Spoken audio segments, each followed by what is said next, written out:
오늘 시장 의미는 뭘까요? 어느 정도 그래도 고점 탄력도 높아지고 개인은 많이 팔고 있는 속에서 외국인 오늘 들어왔다의 의미를 둬도 괜찮은 건지 아니면 이 정도 사는 것도 괜찮다라고 해도 되는 게 맞는지 여러 얘기 나눠봐야겠습니다. IBK투자증권 분당 WM센터 함정남 차장 모십니다. 차장님 어서 오십시오. 안녕하세요. 네, 아침에 딱 미국장 보고 네. 직감하셨죠? 뭐 잘못 본 줄 알았죠. 초록. 이게 맞다고라고 해가지고 뭔가가 해결됐구나. 부랴부랴 뉴스를 찾았습니다. 네. 트럼프가 한 발 물러섰습니다. 한 발 물러서니까 시장은 서너 걸음을 뛰어가더라고요. 예. 네. 뭐 아름답게 나온 모습이지만 어쨌든 내용을 좀 살펴봐야겠죠. 트럼프 일기 행정부 때와 똑같은 행보를 걸어가고 있다라는 보고서가 나와서 발빠르게 요약해드리도록 하겠습니다. 2018년도에도 중국과 무역전쟁을 시작하면서 첫 번째로 관세 부과한 이후에 시진핑과 정상회담을 하고 나서 유예 기간을 줬어요. 그때도 90일이었습니다. 그리고 초기에는 관세 싸움을 할 때 그때는 라이트하이저라고 하는 초강경파를 처음에 앞세우다가 막상 협상이 시작되면서는 문우신 재무장관이 총대를 바꿔매면서 온건파로 넘어갔거든요. 그런데 어제도 다소 온건파적인 사람이라고 할 수 있는 베센트 재무장관이 이제 총대를 넘어지게 되면서 일기 때와 같은 행보로 굉장히 강력하게 압박을 했다가 시작이 되면 다소 온화한 스탠스로 갈 수 있다라는 점이 그때와 똑같은 행보를 하고 있다라는 것. 그러면 그때 이후에 어땠는데? 라는 결론이 나오잖아요. 주식시장은 다소 잠잠했었다라고 하니 지금도 자극적인 이슈만 아니라고 한다면 좀 잠잠하게 무난한 상식선에서의 주가 대응을 할 수 있겠구나. 조금 더 긍정적인 뷰로도 시장을 볼 수 있지 않을까라는 생각을 가져봅니다. 지금 최근에 있었던 일련의 상황 속에서 트럼프가 느낀 것이 있고 투자자들이 느낀 것들이 있을 거라고 생각이 듭니다. 제가 생각했을 때 트럼프 대통령이 느낀 것이 있다고 한다면 첫 번째는 이런 걸 느꼈을 것 같아요. 상호관세를 부과를 시작을 했는데 글로벌 국가들이 반응이 생각보다 과격하지 않은 거예요. 막 여기저기서 보복 관세가 쏟아질 수도 있을 거라는 우려도 했었을 텐데 생각보다 차분하네. 이거 나중에 관세를 협상을 유리하게 지속적으로 협상의 그림을 만들어 나갈 수 있겠구나라는 생각을 했으리라고 생각이 듭니다. 두 번째는 이 증시가 언제든지 돌아설 수 있다라는 것 또한 어제 증시의 폭등을 통해서 본인이 확인했을 거라고 생각이 듭니다. 그러면 그렇게 얘기했었잖아요. 늘 증시 하락은 일시적일 것이다. 우리는 완벽한 그림을 그려나가는 데 집중할 거야. 라는 본인의 생각을 확인했을 테니 이 두 가지 키워드를 맞춰본다라고 한다면 이제 90일 동안 우리는 조금 숨을 내려놓을 수 있는 기간적으로는 좀 숨쉴 구멍이 생겼지만 그 이후에 관세 글로벌 국가들과 관세 협상을 할 때는 여전히 강경한 스탠스를 유지할 가능성은 있다라고 봐야죠. 해결만 된다면 증시는 올라가는 것을 봤으니 이제는 시장이 느낀 점을 바라봐야겠습니다. 트럼프 대통령이 정말 무대뽀로 이것저것 아무도 관심도 없이 자기는 일을 질러놓고 골프나 치러 가는 줄 알았는데 그래도 제가 정말로 어저께는 기도하는 심정으로 하루 종일 있었습니다. 실제로 고객을 만나서 오늘 밤 우리 기도해야 됩니다.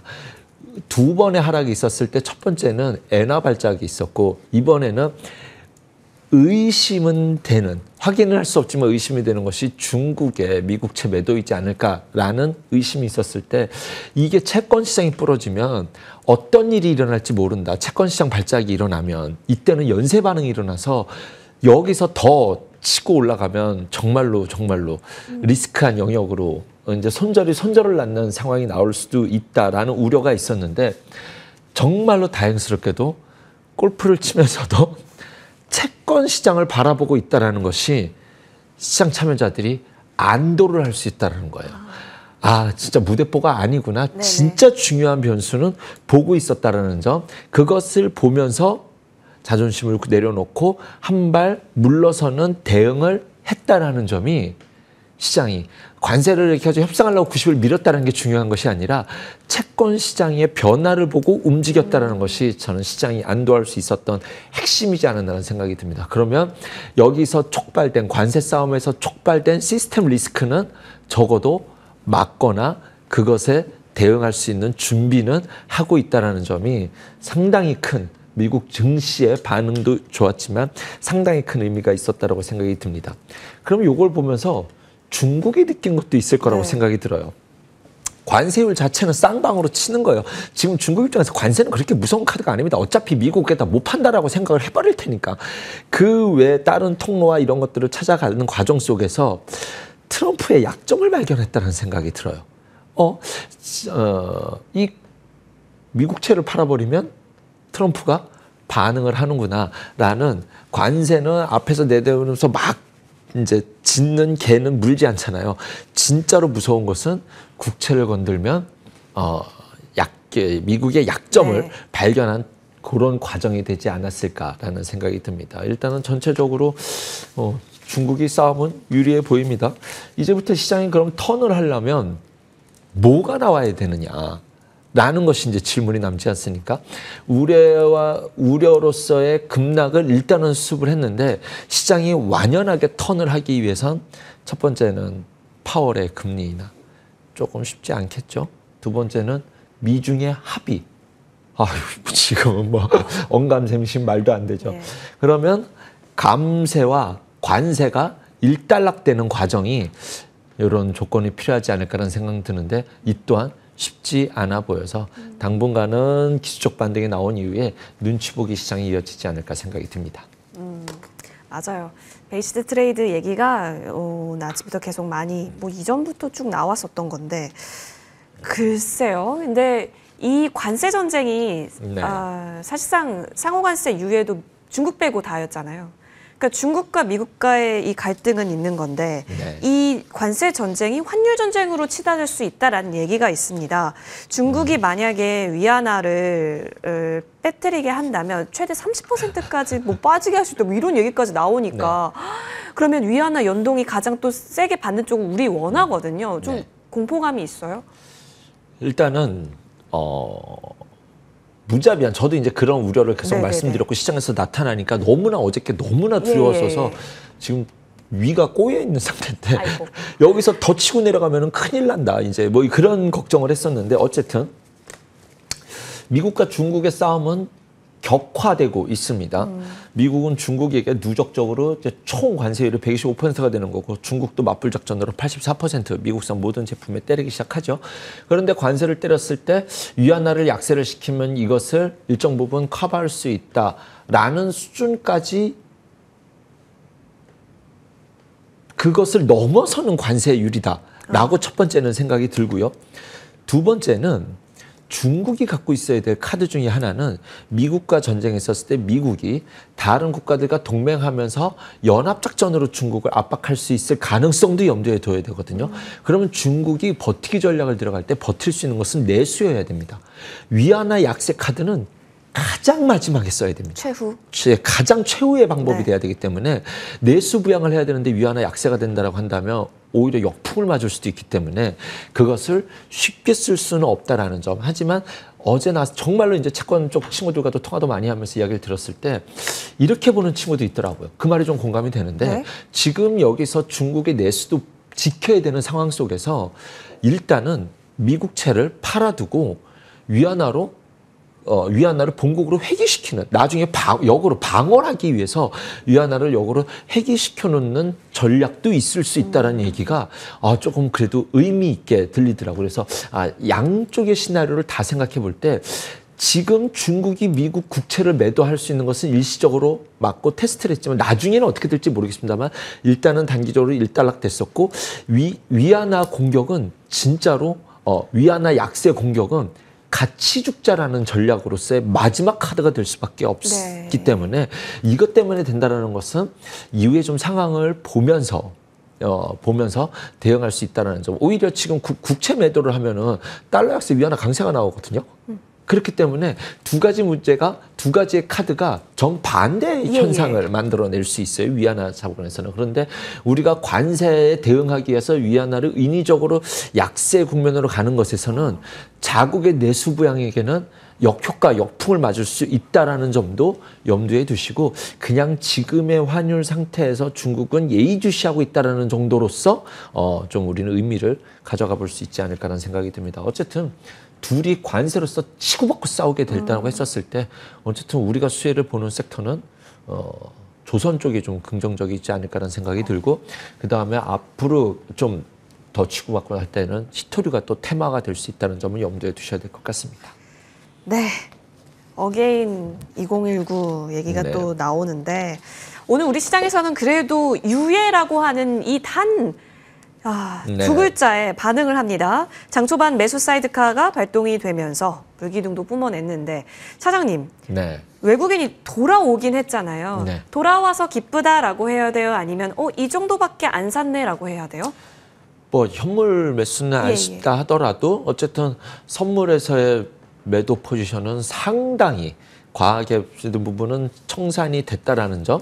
그리고 또 하나는 어쨌든지 간에 매도잖아요. 오늘 갭으로 뜬 것을 양봉을 만들면서 외국인 기관의 쌍끌이 매수가 있었다는 점은 네네. 상당히 유의미하다라고 생각이 듭니다. 거기에 SK하이닉스, 삼성전자, 하나여러, 현대차 등등 시총 상위 종목들이 상당히 주둔하고 있었기 때문에 오늘의 의미는 뭐 여기서 이제 전 종목이 다 같이 오르는 것은 내일 오전장까지 정도이지 않을까라는 생각이 들고 그 이후에는 다시 한국 시장이 섹터별로 먼저 우선순위를 두고 움직이는 섹터들이 나오지 않을까라는 생각이 듭니다. 어쨌든 지금 시장에서는 일단 한 달락 났기 때문에 도대체 사야 돼 말아야 돼 이렇게 했었던 부분에서 일단은 뭐 조금씩 나의 기회 타이밍이 온다면 매수 접근으로 들어갈 수 있는 뭐 앞으로 이틀 동안 빠진다 그러면 매수로 바라볼 수 있을 만한 시장의 환경이 바뀌었다라는 점 그리고 중국이 아까 말씀드린 것처럼 극단적인 위안화 약세 정책으로서 여기서 공격이 들어가지 않는다라고 한다면